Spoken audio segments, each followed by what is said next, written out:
Olá pessoal, tudo bem? Bom, hoje eu vou fazer como modelo para vocês, para a gente dar continuidade aí nesses conteúdos aí de função do segundo grau, dois exercícios aí do módulo 33 do livro 1 do itinerário lá da página 17.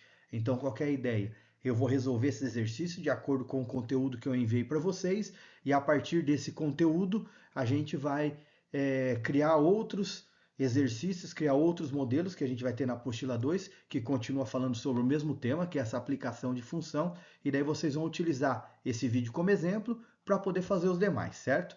Então essa é a ideia do vídeo de hoje. Bom, então aqui coloquei os exercícios, então esse é o primeiro exercício que a gente tem lá na página 17 do livro. Vamos ler, vamos entender o que ele está falando e vamos resolver ele. Então ele coloca o segundo, ó. No estudo das derivadas, a razão. Então, quando ele fala no estudo da derivada, ele está dando um tema, então ele está explicando um pouco o tema, está falando que é isso, depois nós vamos aprofundar um pouco mais. Isso daqui é só para entender a resolução do exercício, mas o que importa para a gente é que tem uma equação, né, tem uma função do segundo grau sendo trabalhada aqui.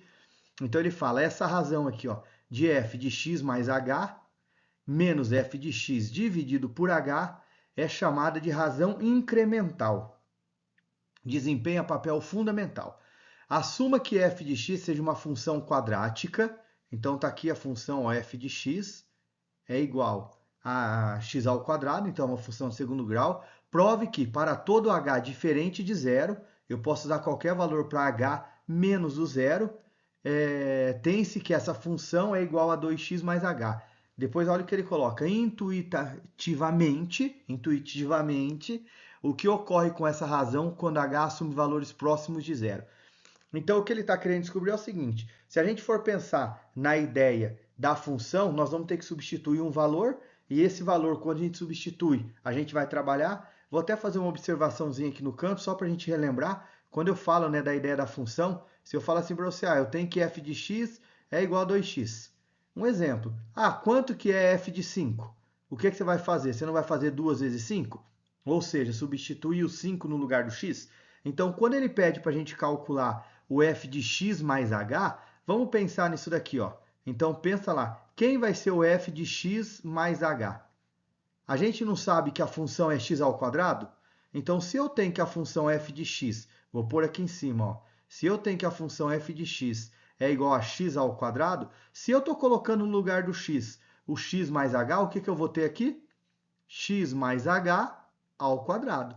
Então, essa é a ideia. O que eu coloquei no lugar do x, a gente substitui aqui. Nesse caso, vou fazer produtos notáveis, porque eu tenho o quadrado do primeiro, mais 2 vezes o primeiro pelo segundo, mais o quadrado do segundo. Então, isso é a regra de produto notável. Lembrando que se a gente não conseguir lembrar a regrinha, quando eu tenho ao quadrado é ele vezes ele mesmo. Então é só a gente vir e fazer de novo. Mas aqui eu estou usando a ideia do produto notável, que é o quadrado da soma de dois números. Se eu tenho f de x, nesse caso o h é h mesmo, ele quer que a gente prova que a gente chega nisso. Então vamos substituir aqui.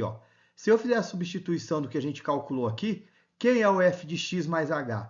Vai ser x ao quadrado mais 2x vezes h mais h ao quadrado menos f de x, ou seja, menos x ao quadrado, porque a função f de x não é x ao quadrado, então estou subtraindo ela, dividido por quanto? Dividido por h. Olhando para isso, o que eu posso fazer? Posso cancelar mais x ao quadrado com menos x ao quadrado, sobrou isso daqui para a gente, sobrou esses dois termos. O que é que repete nesses dois termos ao mesmo tempo? O h não repete nos dois termos? Então vamos colocar o h em evidência.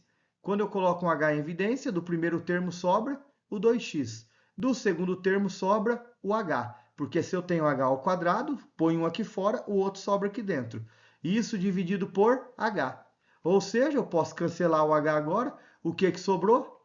2x mais h. Então percebam que era exatamente isso que ele queria comprovar. Esse quadradinho aqui é a expressão, né? Como queríamos comprovar. Não era exatamente nisso que ele queria chegar? Então perceba que quando a gente substitui um incremento, ou seja, um valor a mais na função, a gente chega nisso daqui. Então essa é a primeira parte. Na segunda parte, quando ele coloca assim, então intuitivamente, o que acontece quando o x assume valores próximos de zero? Ué, vamos pensar o seguinte, o h pode ser qualquer número, só que ele falou que esse h tem que ser diferente de zero. Mas se ele for um número muito pequenininho, por exemplo, 0,0001, concorda que esse valor que eu estou somando, ele não vai interferir no 2 vezes x?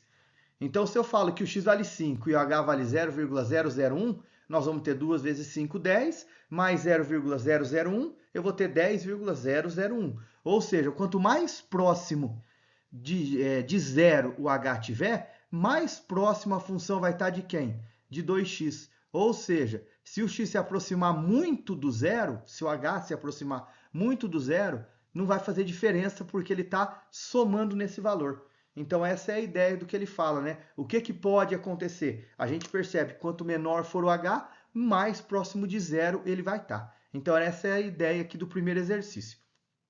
Então percebam que a gente substituiu, fez exatamente o que o exercício pediu, passo a passo do que ele pediu, comprovou que realmente a gente chega nesse 2x mais h, utilizando aqui produto notável, e depois intuitivamente, ou seja, utilizando a intuição, verificando o que a gente está apresentando, a gente pode perceber que quanto mais próximo de zero o número tiver, mais próximo de 2x ele vai estar.